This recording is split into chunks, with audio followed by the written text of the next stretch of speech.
आयुर्वेदामध्ये कोणती औषधं सांगितलेली आहेत का की जी त्यांनी या काळामध्ये सेवन केली तर त्यांना आराम पडू शकतो? नक्कीच. कुठलीही औषधं म्हटली ना, की ती वैद्यांच्या सल्ल्यानुसार घ्यावी. अगदी अगदी. हे तर स्त्रियांनी नेहमी लक्षात ठेवावं.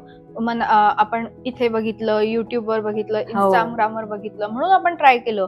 असं न करता त्यांनी ते योग्य ते डॉक्टरांना दाखवून, वैद्यांना दाखवून, मार्गदर्शन घेऊन मगच ते चालू करणं गरजेचं आहे. बरोबर. पण आपण जसं बघतो, की आयुर्वेदामध्ये अनेक वनौषधी आहेत आणि काही वनौषधी आहेत, की ज्या स्त्रियांना खूप मदत करतात.